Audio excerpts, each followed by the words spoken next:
Hey everyone, Tech Steve here, and behind me I have the Hisense 50-inch U6G, and a lot of people have been asking me to do this review, so I picked up one and I did some tests on it so I can tell you guys what it's all about. When it comes to sizes, there's a 50-inch, a 55, a 65, and a 75-inch, and they all use vertical alignment panels. And one of the great things that I like is that a lot of TVs don't have local dimming in this price range, but this one has what they call full array local dimming, meaning that different parts of the TV can dim independent. That's going to give you a much better contrast ratio. In the box, you get the quick setup guide, you get the remote control with the batteries, and you get the power cord. Once you take the television out of the box, all you need to do is insert the two screws on the feet on the bottom, and then you're going to go ahead and remove all the plastic film all around the television. Now, I will tell you that I did not see any kind of protective film on the television screen itself, so I wouldn't attempt to remove one unless you see tabs. On the back of the TV, you can see the design is not flat. It has all these little grooves, and you can mount it on the wall with the screw holes that you see right here. And the TV has plenty of inputs for all your different devices. It has two USB 2.0s, an Ethernet connection for connecting it directly to your modem, 4 HDMI 2.0s. It has a cable connection for over-the-air antennas, a composite input for some of the older DVD players, a fiber optic output, plus there's a 3.5 millimeter output from running over to headphones. Now, going back to the HDMI, it supports a feature called HDMI ARC, which is audio return channel. And that's going to allow you to hook up speakers or sound bars or audio systems. But if you're looking for Dolby Vision, it doesn't support eARC. And eARC is an enhanced version of that that's going to allow you to get full, lossless, uncompressed Dolby Atmos pass-through. So if you do have a large audio system, you can run Dolby Atmos, but you can't run the uncompressed version, which is a little bit of letdown, the fact that they're putting all this stuff on the box. And on the bottom of the TV, you're going to find two 10-watt speakers that has Dolby Atmos and DTS-X surround sound.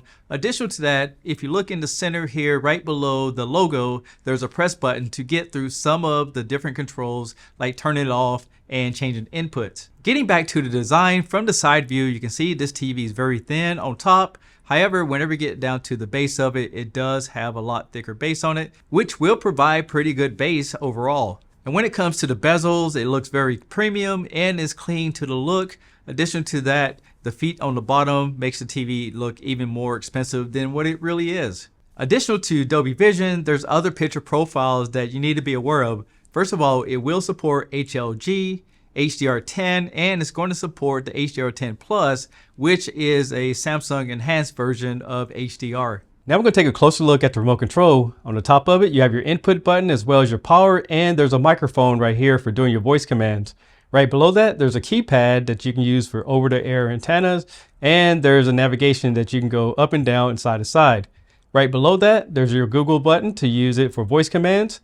You have your volume up and down, your channel up and down, and this is going to navigate through some of your different applications. And you have hotkeys like Netflix, Amazon Prime, YouTube, Disney, Tubi, and Peacock. So really quick, I'm going to show you guys how to get it all set up, but you will need a few things. First, you need a Gmail account, and you will need either a Wi-Fi, internet connection, or a wired connection. When you first turn on the television, you greet it with this welcome screen. Next, you're going to choose your country, and you're going to choose your local time zone. For the next step, I'm going to find my Wi-Fi and go ahead and log in with the password.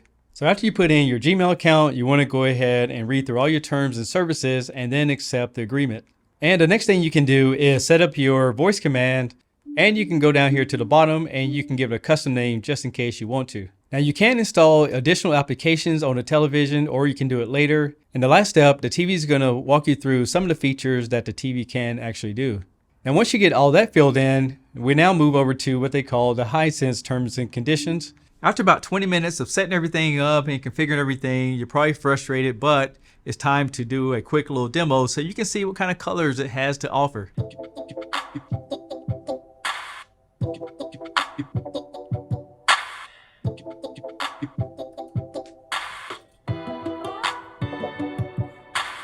So there's a quick little demo for you guys, and I will tell you that it has good bass response, just like I thought.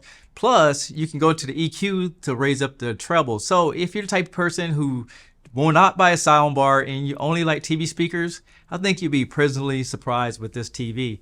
Now, this is for the gamers out there. We're gonna do an input lag test, and then I'm gonna show you guys a few games. And that way you can see a better representation of the picture. So I put the TV in gaming mode, and I was able to get a respectful 9.8 milliseconds, which is decent for a television.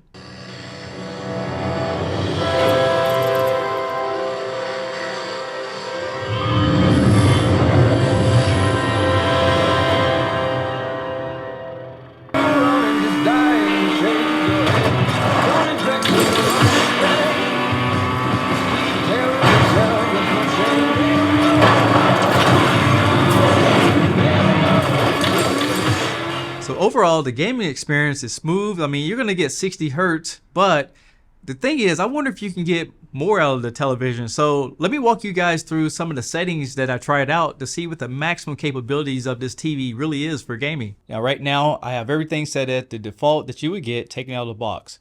So we do have 4K, and if you look at the drop downs, we do have options for 1080p or 720p. But the thing in particular I want to show you guys, if you go over to video modes, you can see that it supports the 4K, the HDR10, Auto HDR, Dolby Vision, and Dolby Vision for gaming, and allow for YC422. So you're going to have just about every options available. Now, if you notice that this TV doesn't support the auto low latency, and it doesn't support variable refresh rate. Now I'm going to try to override the system and see if we can get a faster refresh rate at a lower resolution.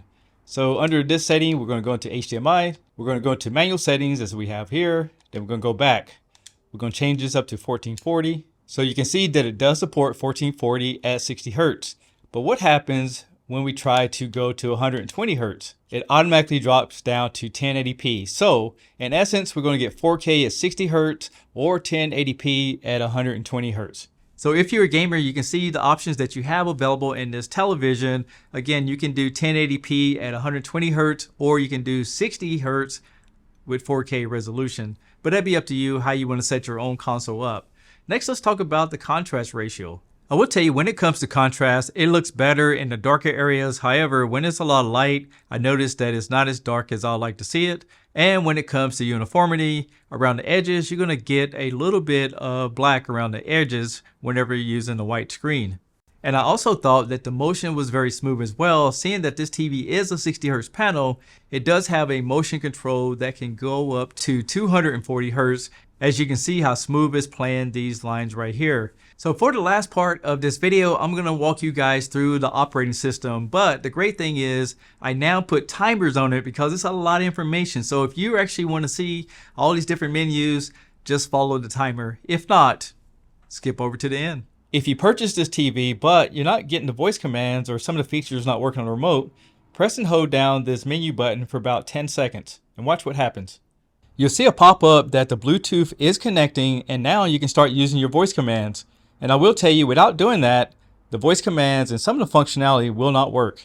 With that being said, this is Android 10.0. So if you go to the top, you have your apps, discovery, home, and if you want to give it voice commands, you can go to the microphone or press it on the remote and then do voice commands like this.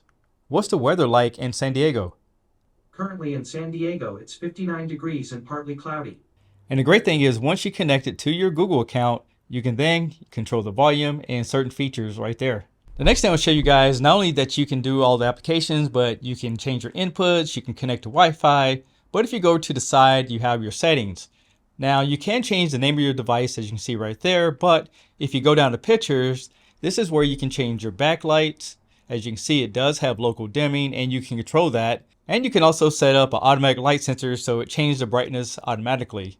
Down here you have picture mode, and under this you have vivid, standard, energy savings, gaming, sports, just to name a few. And at the bottom of it, I have it set what they call auto mode. And what that's going to do is look at the content that you're watching and automatically adjust itself based off the genre. Another thing you guys might want to know is the sound. So inside of here, we can turn off system sounds. With that turned on, you'll hear all the steps that the TV is doing. I personally don't like that, so I leave it off. Then you have automatic sound mode. Again, it does the same thing. You have standard, theater, sports, music, speeches, and again, it will adjust itself automatically if you want it to. Now down here, we can control the speaker output, and it does have ARC and Bluetooth capabilities. Next, you can turn the speakers off or on. It does support Dolby Atmos. And then you have your wall mount settings, so it changes the EQ. And under advanced settings, again, we can change a few things, including lip sync if it's connected to certain things, so your Bluetooth can match up with your audio. The last thing I want to show you guys while we're in here is device preferences. If you notice at the top, you can actually connect this to Amazon Alexa if you wanted to. You have your time and dates, timers, storage, and let's see what kind of storage it has. Looks like about 4.3 gigs built into it.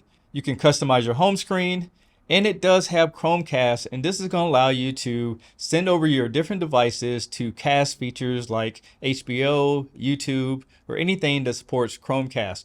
I know I did say that was the last thing, but under remote and accessories, you can add accessories, and I have some Bluetooth headsets on the TV. As you can see there, I can press on that. They'll pair, and then you can use headsets as your speaker device. So if you're in bed, you just want to listen to headphones instead of listen to TV speakers or soundbar, you can do it on this TV. And it supports applications like Paramount, Hulu, HBO Max, Disney Plus, Tubi, Peacock, even Apple TV. And the list just goes on and on and on. Phew, a lot of information, right guys? In fact, if you ever made it to this point, you probably skipped through the video quite a bit. So if you guys have questions, I might refer back to the video just in case you missed it. With that being said, I think for the price of this television, especially a 50-inch, I think it's a good buy just for the fact of this. Dolby Vision has Atmos pass-through. It also has that Google TV, which is great. You also have the option for Alexa. The remote control is phenomenal with all the features on it, and the voice control makes it that much better. Now, if you have 60 hertz consoles, I think you're gonna be fine, because a lot of people keep asking if TVs are 120 hertz. You're gonna have to spend twice as much as this TV to get 120 hertz. I don't know how many times I can put it in my videos that you cannot find an inexpensive 120 hertz TV with HDMI 2.1. It does not exist unless you find a used one or old one. With that being said, I think, again, you guys will like this TV, and everything that you probably read about it, it's pretty good. Hisense is really stepping up the game, and I think they're making probably one of the best value televisions on the market right now. If you have more questions, leave that in the comments below. I'll do my best to answer what I can. However, I'm only just one guy answering all these questions, so I'll get to you eventually if it's something that you can't find on the web. I'm Tech Steve, and if you like this video, go ahead and give me a thumbs up. And go ahead and subscribe to my channel if you haven't already. Thanks a lot for watching, and I'll catch you guys on the next one.